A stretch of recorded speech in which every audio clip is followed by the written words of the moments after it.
Hello children, welcome to aimsindia's online classes. This is biology session. You are watching food production from plants part 2. So in part 1, the crops, types of crops in India. For example, the crop seasons also we have learnt. There are two main seasons for cultivating crops in India. These are Rabi and the Kharif seasons. Rabi season crops are sown in the beginning of winter, that is October to November, and harvested by March or April, isn't it? The Rabi crops last from October, November to March, April, and the crops are also called winter season crops. Okay, example, can you say some examples, children? Can you recall? Wheat, barley, gram, potato and mustard. These are Rabi crops. And Kharif crops. Kharif season crops are summer crops. Summer season crops. Sowing is done at the beginning of the monsoon season in the month of June to July, and the crops are harvested at the end of the monsoon season. What is that? During September or October. The Kharif season thus lasts from June, July to September, October. Can you give some examples? Rice, maize, groundnut, jowar, pulses and cotton, isn't it? So there are different types of crops, like cash crops are there, the crops grown for immediate sale, bring money immediately. Example, cotton, potato, tobacco, sugarcane. So these are all called cash crops. And orchard crops. An orchard is a group of fruit trees grown in a specified area, isn't it? So the crop yield, actually we can define crop yield as the final output of the crop. For example, the amount of cereal grains or vegetables or fruits produced measured in terms of weight, means kilograms or tons, and area, hectare, area measured in hectare. 1 hectare is equal to 100 meters into 100 meters of land. It is called crop yield. It is generally expressed in kilograms per hectare. Kilograms per hectare. Okay. And we are discussing agricultural practices. The agricultural practices are tasks. The various agricultural tasks which a farmer performs to cultivate a crop are preparation of soil, the first one, by ploughing or leveling. The second one is sowing of seeds. Third, application of manures and fertilizers, that is manuring.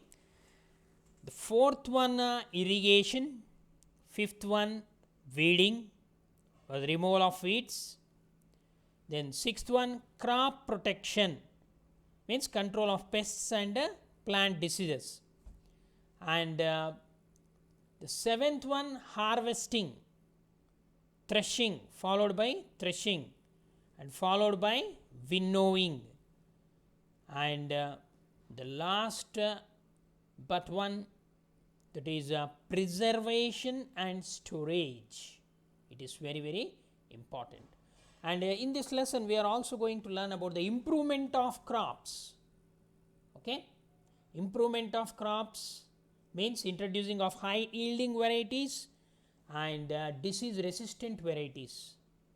Okay, and methods of cropping such as crop rotation, etc. The first, in the preparation of soil, what is done? Before the crops are planted, the soil must be prepared. Since ancient times, the people have used wooden or metal devices called plows. These plows used to dig trenches or furrows in which the seeds could be sowed.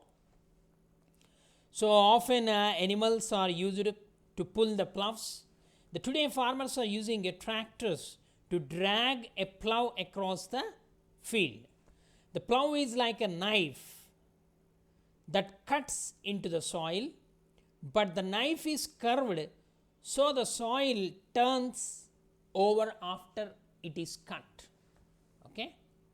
The soil is still large clumps after plowing. So after plowing, leveling of the soil is done with the help of a leveler. Leveling of soil is required for sowing as well as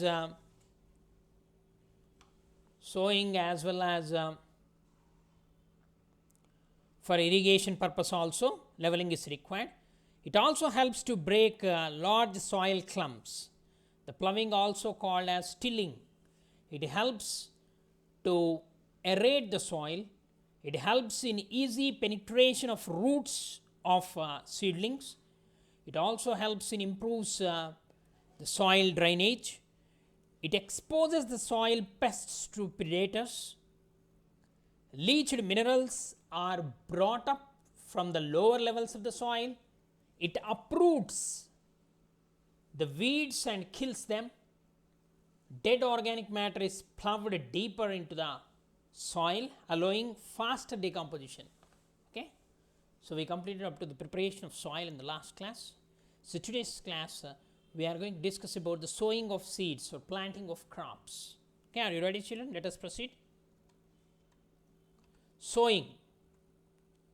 Sowing is the process of putting the seeds in the soil. Okay, sowing is the most important part of the crop production. Before sowing, good quality seeds are selected. Good quality seeds are clean and healthy seeds for a good variety. The yield of the crop depends upon the seed selected by the farmer. Do you agree, children? Yes, the farmers prefer to use the seeds which give a high yield. Okay, selection of seeds. A simple method is there. So they will soak the seeds in the water. So are there seeds which float on water? Would those be lighter or heavier than those which sink? Lighter. Why would they be lighter? Because the damaged seeds become hollow and are thus lighter. Therefore, they float on water. Okay. So this is a good method for separating the seeds. It's a simple activity. Sowing, before sowing, we test the quality of the seed by soaking in water. So this is a good method for separating the good healthy seeds from the damaged ones.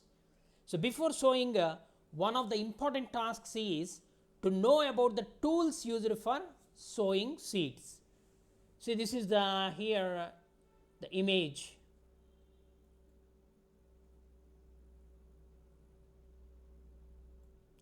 Shown here is a traditional method of sowing seeds using the sowing device.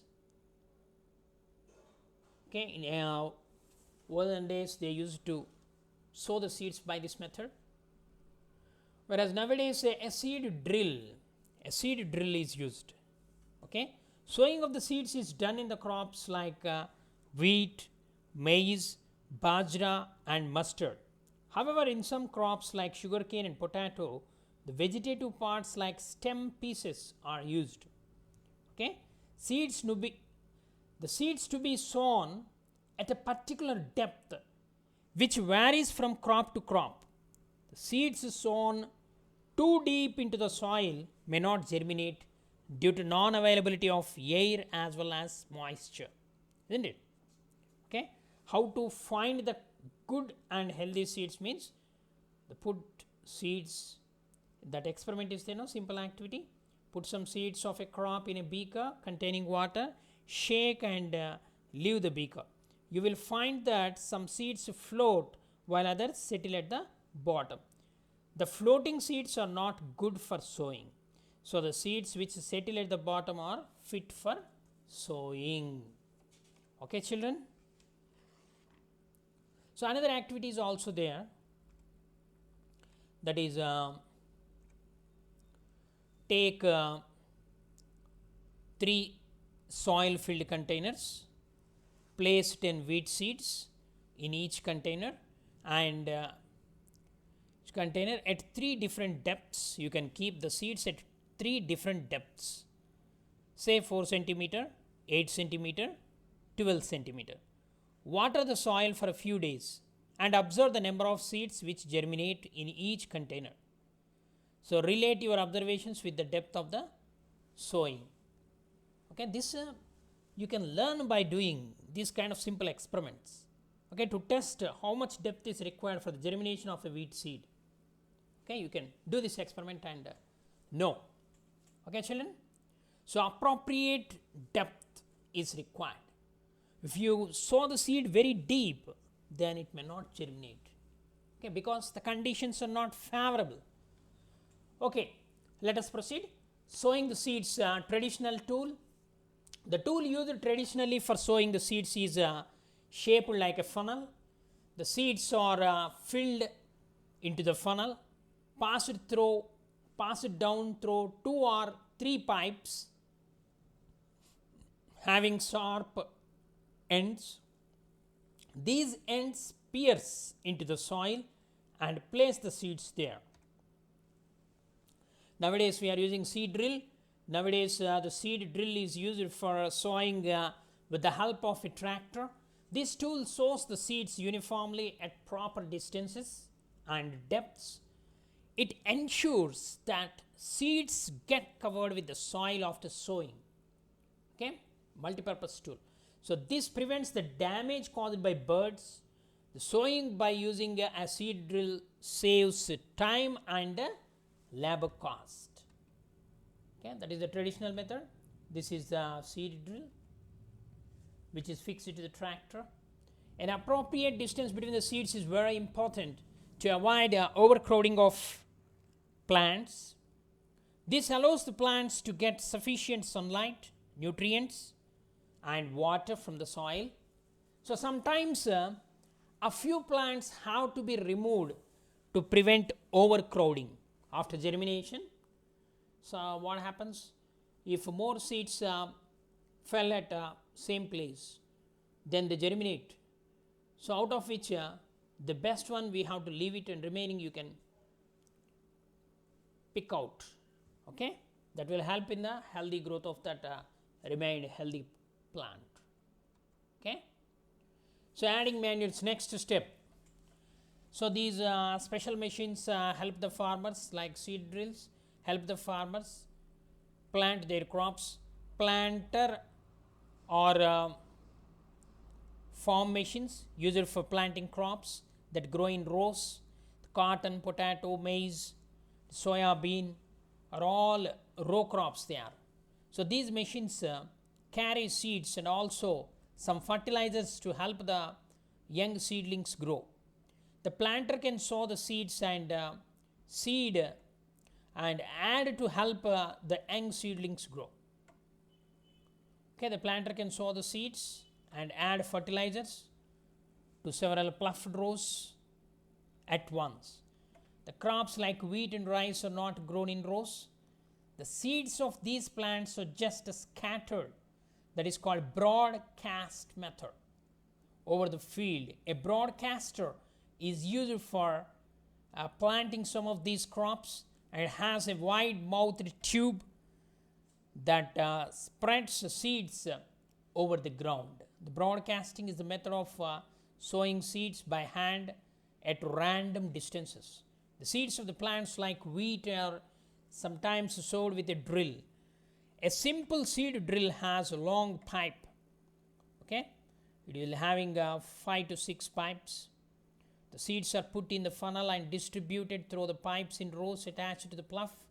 The seed drills may be tractor driven, and a drill ensures that the seeds are properly spaced and that the seeds go into the soil up to the right depth. The seeds of rice and many vegetables are not sown directly in the soil. Instead, what they will do? They are first sown in a small plant or a nursery bed, we can call it as, and allowed to grow into small plants. They are called seedlings. Okay. So healthy seedlings are then picked out and transferred to the field. This is called transplantation method. The transplanting helps in selecting healthy seedlings and increase the crop yields, isn't it? The seeds and seedlings must not be placed too close to one another. Otherwise, what happens? They will not receive sufficient sunlight, water, and nutrients. The proper spacing also prevents the wastage of space in the field. So these aspects are automatically regulated when a seed drill is used. Okay. So adding manures and fertilizers, you know very well the substances which are added to the soil in the form of nutrients for the healthy growth of plants are called manures and fertilizers. The soil supplies mineral nutrients to the crop. These nutrients are essential for the growth of plants. In certain areas, farmers grow crop after crop in the same field. That is called crop rotation. The field is never left uncultivated, or it is called a fallow. The method is called a fallow. Imagine what happens to the nutrients. So if immediately crop after crop if we grow, the nutrients are lost. If the nutrients are lost, what happens? The yielding capacity of the field is reduced because of lack of nutrients. Okay? So continuous growing of the crops make the soil poorer in certain nutrients. Therefore, the farmers have to add manure to the fields to replenish the soil with the nutrients. This process is called manuring. Improper or insufficient manuring result in weak plants. So manure is an organic substance obtained from the decomposition of plant and animal waste, or plants or animal wastes. The farmer dump plant and animal waste in the pits at open places and allow it to decompose. The decomposition is caused by some soil microbes. The decomposed matter is used as an organic manure. Okay, organic farming. Nowadays a great demand.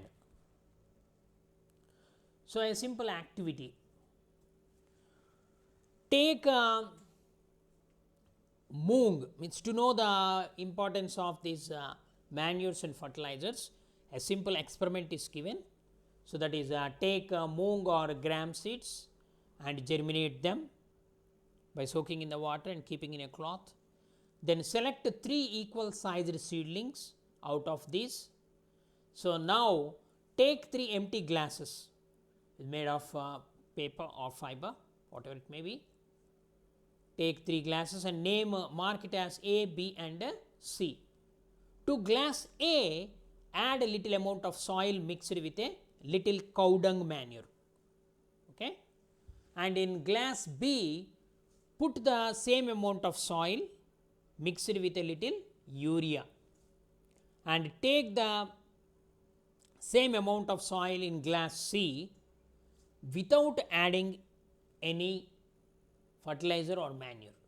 Okay, that is the experimented one. Okay. Now pour the same amount of water in each glass and plant the seedlings in them. Okay, already germinated seeds are there now. Plant the seedlings in glass A, B and C. Keep them in a safe place and water them daily. Okay. After weekdays or 10 days, observe their growth. Day to day you have to observe, make a record. Okay. So you will see the growing seedlings with manure and fertilizer. So what happened here? Growth is normal in all the 3 glasses. Did all the plants in all the glasses grow at the same pace? the same speed, same size? No. We will find variation, isn't it? Difference is there. What difference? In glass A, little growth. In glass B, you observe more growth. In glass C, the growth is very less because no manure or no fertilizer. But in glass B, chemical fertilizer is added, urea. So it easily dissolves in the soil and absorbed by the plant, and the growth is fast, isn't it? So which glass showed better growth of plants? Glass B. In which glass was the growth fastest? Fastest in glass B. Better growth is in glass A. Okay. So fertilizers and chemical substances are rich in particular nutrient. They are specific. How are these different from manure? The fertilizers are produced in factories. Some examples of fertilizers, they are urea, ammonium sulfate, superphosphate, potassium or potash, NPK, nitrogen, phosphorus and potassium manure. Okay. The use of fertilizers has helped the farmers to get better yield of crops such as wheat, paddy, maize, etc.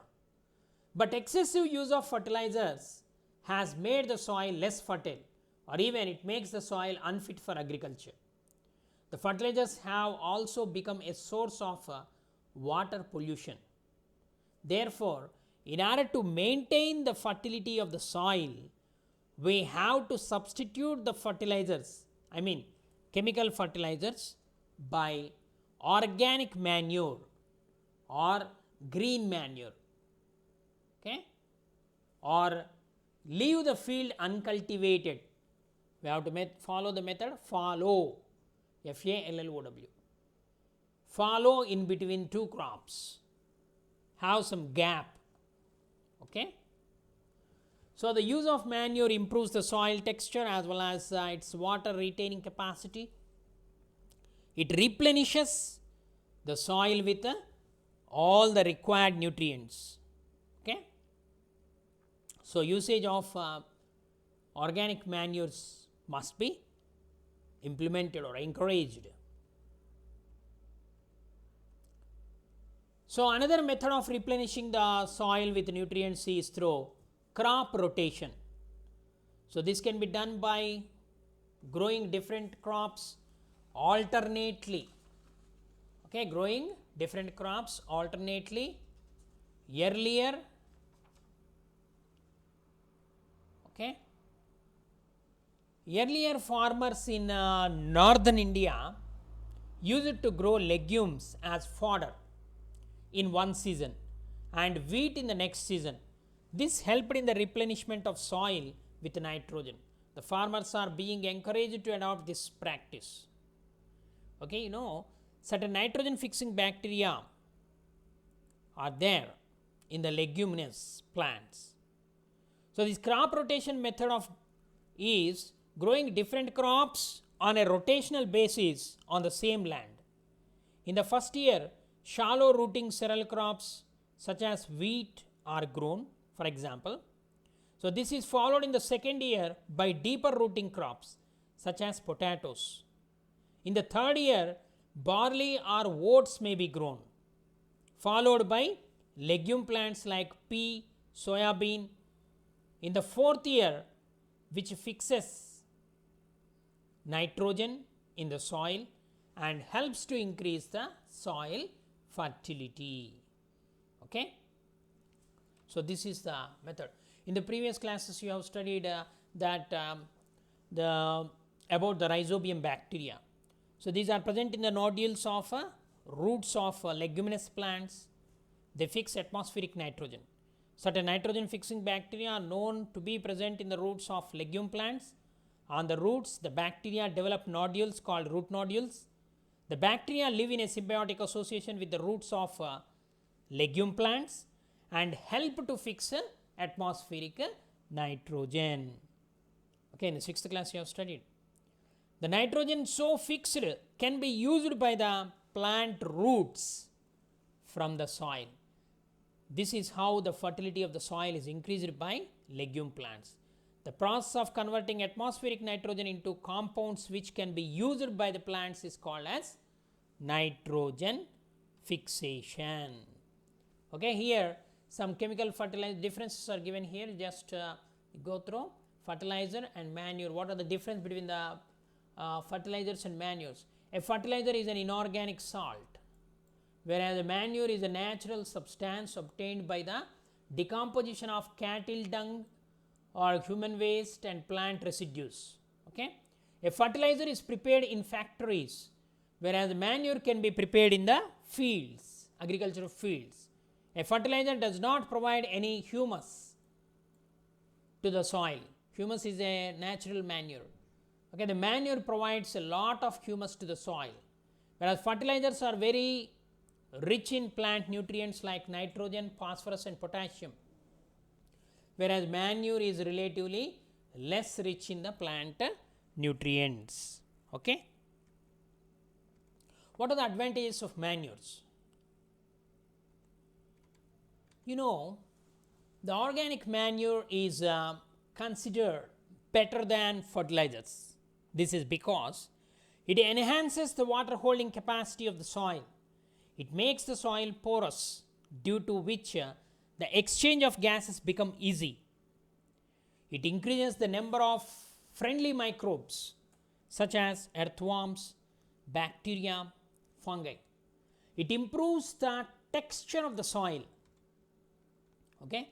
So, this is the manure dung, cow dung manure. It is a wormy compost made by earthworm. Another one is these are green manures. Green manures such as cluster bean, Crotalaria junctia, cowpea, Sesbania aculeata, Sesbania rostrata. These are some of the plants used as green manures. Okay, children? Hope you understood. Read the textbook. Thank you for watching our video. Please subscribe our channel and press the bell icon for receiving latest updates.